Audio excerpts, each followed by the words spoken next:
She rarely makes eye contact.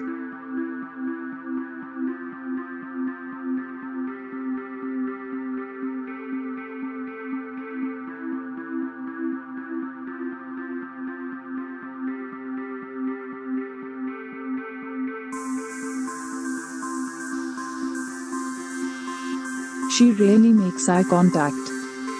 Instead, she looks down at the ground.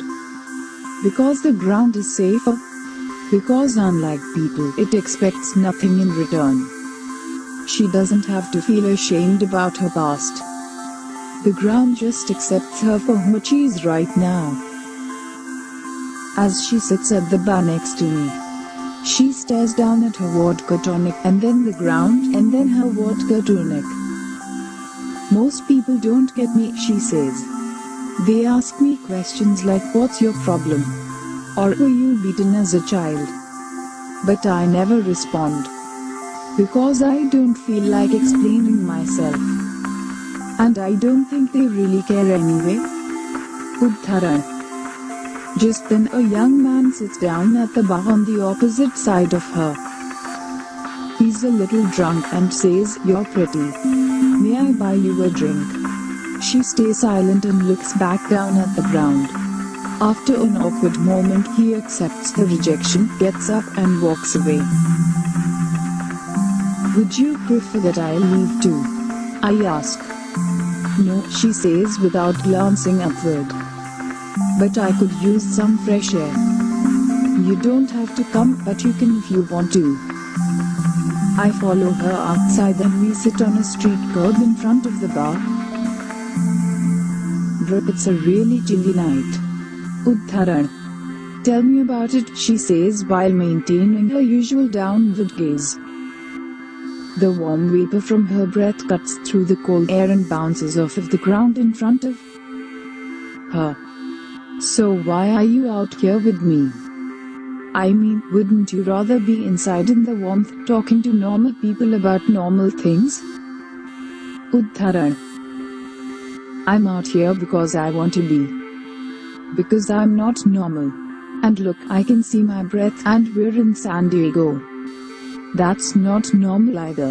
Oh. And you're wearing Airwalk sneakers.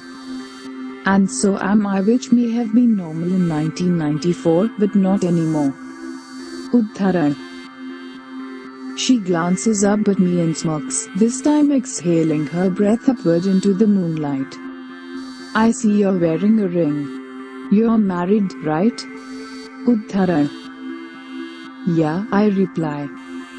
"My wife, Angel, is just getting off work now and heading here to meet me for dinner." Udharan. She nods her head and then looks back at the ground. "Well, you're off the market and safe, I guess. So can I tell you a story?" Udharan. "I'm listening."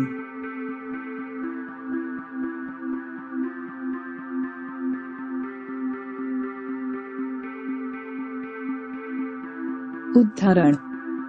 As she speaks, her emotional gaze shifts from the ground to my eyes, to the moonlit sky, to the ground, and back to my eyes again. This rotation continues in a loop for the duration of a story.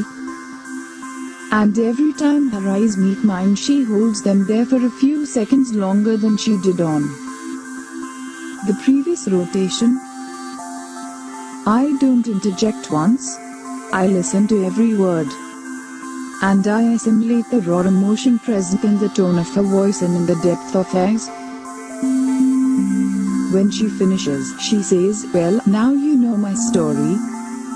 You think I'm a freak, don't you?"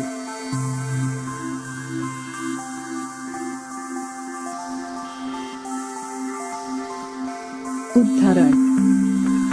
"Place your right hand on your chest," I tell her. She does. "Do you feel something?" I ask. "Yeah, I feel my heartbeat." Udharan. "Now close your eyes, place both your hands on your face and move them around slowly." She does. "What do you feel now?" I ask. "Well, I feel my eyes, my nose, my mouth, I feel my..." my face? Udharan. That's right, I reply. But unlike you, stories don't have heartbeats and they don't have faces. Because stories are not alive, they are not people. They're just stories. Udharan. She stares into my eyes for a prolonged moment, smiles sincerely and says, just stories we live through, yeah, and stories we learn from.